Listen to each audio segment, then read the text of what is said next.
वाराणसी नगर के तहसील कार्यालय में स्थित सभा कक्ष में 22 मई को मुख्यमंत्री कृषक ब्याज माफी योजना 2023 का आयोजन किया गया, जिसमें सर्वप्रथम उपस्थित अतिथियों के द्वारा मां सरस्वती के छायाचित्र के समक्ष दीप प्रज्वलित कर माल्यार्पण किया गया। तत्पश्चात ब्याज राशि माफी का प्रमाण पत्र किसानों को वितरण किया गया।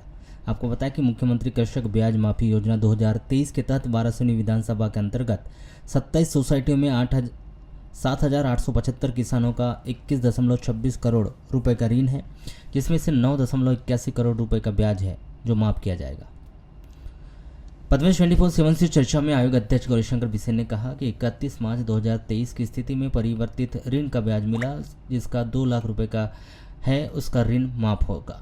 आवेदन की तिथि आगे बढ़ा दी गई है। अभी तक आधे से ज़्यादा किसानों ने आवेदन कर दिया है, परंतु यदि मूल व्यक्ति नहीं है तो उसका उत्तराधिकारी और कोई नाबालिग है तो उसका पालक आवेदन कर सकते हैं। सभी का ब्याज माफ कर दिया गया है। वहीं अनुभा मुंजारे के सवाल पर विधायक गौरीशंकर बिसेन ने कहा कि मैं कमलनाथ को चुनौती नहीं मानता, तो अनुभा मुंजारे जी पर मैं क्या प्रबंधक हैं, उन्होंने दे दिया है। लेकिन 31 मार्च 2023 की स्थिति में अल्पकाल ऋण, परिवर्तित ऋण, मूलधन एवं ब्याज मिलाकर के जिन किसानों का 2 लाख तक है, उसका पूरा ब्याज माफ किया जाता है।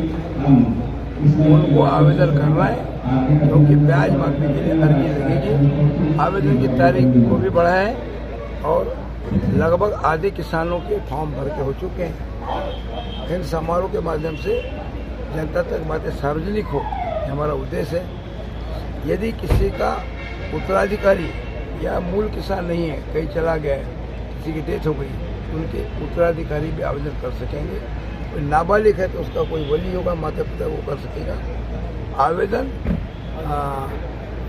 मार्फत भी हो जाए तो हम उसको मान लेंगे, लेकिन सारे उन किसानों का ब्याज माफ होगा।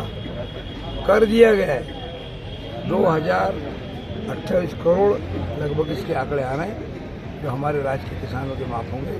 और उन किसानों को चूँकि ब्याज और मूलधन मिला के वो बेतिकर्मी हो गए थे, जब ब्याज माफ हो जाएगा तो नई जो ऋण नीति है उसमें उनके ऋण को नया करके फिर से ऋण दे करके उनको खाद, बीज, दवा, सोडा सब मिलेगा और रेगुलर किसान की श्रेणी में आएंगे। उन्हें किसी तरह का दंड नहीं। अनुभा मुंजारे अब कांग्रेस में आ गए, कितनी चुनौती मानते हैं बालाघाट विधानसभा अगर मिलती है उनको टिकट? तो देखिए, मैं तो कमलनाथ जी को चुनौती नहीं मानता, तो अनुभा जी का चर्चा करना निरर्थक। आज चुनाव करा लो, नवंबर 2023 में चुनाव करा लो, वाराणसी में भी कमल खिलेगा, कटंकी में भी कमल खिलेगा, परसवाड़ा में कमल खिलते रहेगा, राज्य में भी कमल खिलेगा, पहियर में भी कमल खिलेगा, बरगाट में भी कमल खिलेगा और सिवनी में कमल खिलता रहेगा। यहाँ की पार्लियामेंट्री कॉन्स्टिट्यूंसी की 8 सीटों में से 8-0 होगा। मध्य प्रदेश में 200 में अब की बार 200 पार होगा, अब की बार 200 पार होगा, अब की बार 200 पार। बीजेपी का राज होगा, अब की बार 5वीं बार शिवराज हमारा नेता होगा। अरे हम माताओं का सम्मान करते हैं, हम अपनी विवाहिता बहनों को 1000 रुपये महीना दे रहे हैं, तुम्हारा पेट काटते हैं। आप फार्म भराते हो, हम देने वाले हैं। आप आश्वासन देते हो, हम कर रहे हैं। कांग्रेस धोखा है, धक्का मारो मौका है।